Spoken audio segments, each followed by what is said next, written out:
할렐루야.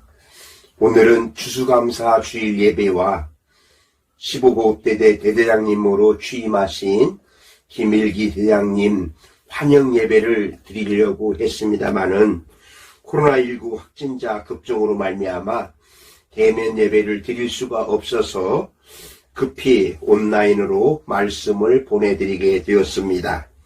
다음에 대면 예배가 허락되면 그때의 대장님 환영 예배를 드리도록 하겠습니다. 오늘 성경은 골로새서 3장 15절에서 17절 말씀으로 감사하는 자가 되라, 감사하는 자가 되라, 이런 말씀의 제목입니다. 추수감사절은 하나님의 은혜에 대한 중심으로부터 우러나오는 감사의 절기라고 하겠습니다.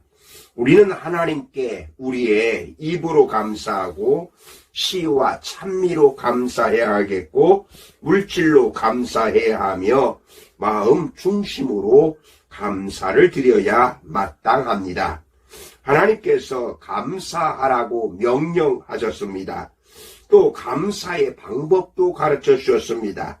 또 감사하는 자에게 하나님께서 축복을 약속해 주셨습니다.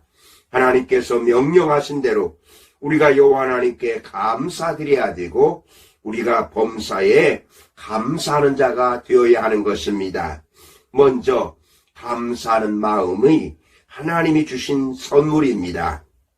감사하는 마음은 하나님이 주신 선물인 것입니다.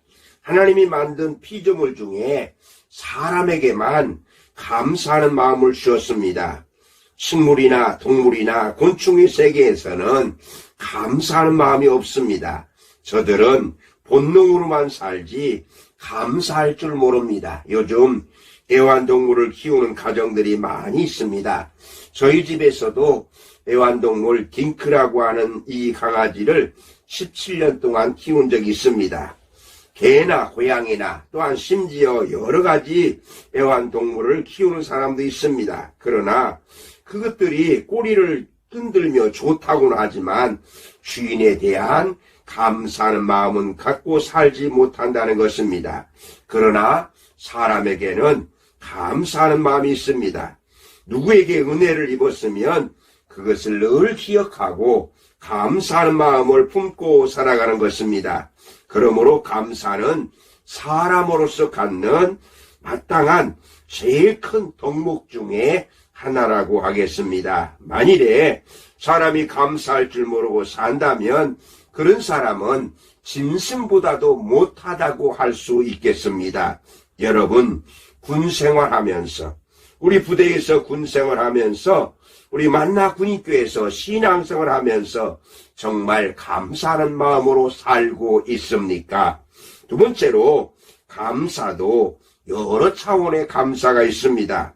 무엇을 받았기 때문에 감사하는 경우가 있습니다. 즉 누구로부터 도움을 받았거나 성공하였기 때문에 감사하는 것, 성취하였기 때문에 감사하는 것, 만사 형통이기 때문에 감사하는 것, 복권 같은 데 당첨되었기에 감사하는 것, 이런 경우에 드리는 감사가 있습니다. 물론 이것도 감사는 감사인 것입니다. 우선 받은 것에 대해서 감사할 마음이 있다는 거 바쁠 것이 없습니다. 받고서도 감사할 줄 모르는 사람에 비하면 이런 감사도 감사인 것입니다. 그러나 감사가 이렇게 받은 것이 있을 때만 드리는 것이라면 기독교 신앙인의 감사는 아닐 것입니다. 그런 감사는 다른 종교에서도 얼마든지 찾아볼 수가 있습니다. 눈에 보이는 것을 구하여 그것을 얻었다는 것으로만 감사 이유를 찾는다면 아직도 감사의 근원이 삭막하기만 한 것입니다. 받았기 때문에 감사하는 것은 기본적이면서도 초보적인 유형이라고 하겠습니다. 그런 사람들이 이러한 초보적인 감사도 제대로 못하는 사람들에 비하면 그래도 감사하는 경우라고 할 수 있겠습니다만은, 그러나 오늘 우리는 하나님의 말씀이 성경의 말씀대로 살려고 하는 그리스도인들이기 때문에 우리 신앙인들에게 있어서 감사는 일반 사람들이 느끼지 못하는 하나님께 대한 감사가 있어야 되겠습니다. 그럼 우리는 때문에 감사가 아닌 그럼에도 불구하고에 감사하며 사시기를 바랍니다. 세 번째, 가장 높은 감사는 믿음으로 말미암은 감사인 것입니다. 오늘 본문 16절 17절을 보면 그리스도의 말씀이 너희 속에 풍성히 거하여 모든 지혜로 피차 가르치며 권면하고 시와 찬송과 신령한 노래를 부르며 마음에 감사함으로 하나님을 찬양하고 또 무엇을 하든지 말에나 일에나 다 주 예수 이름으로 하고 그를 힘입어 하나님 아버지께 감사하라 이렇게 말씀하십니다.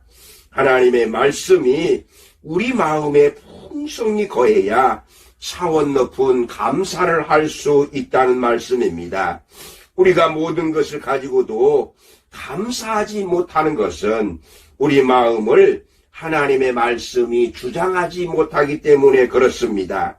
말씀이 마음을 주장하게 되면 범사에 감사할 수 있습니다.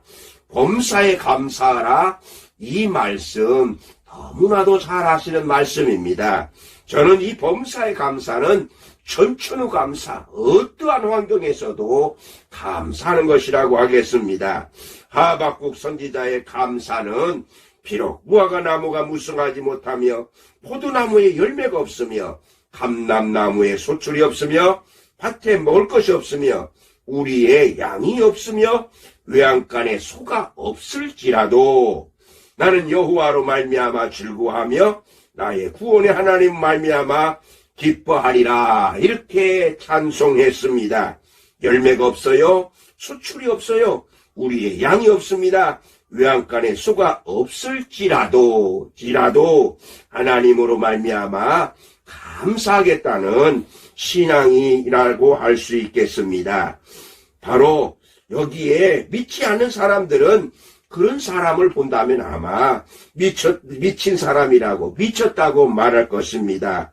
그러나 범사에 감사하는 이러한 삶은 하나님께서 우리에게 주시는 큰 은혜라고 할 수 있는 것입니다.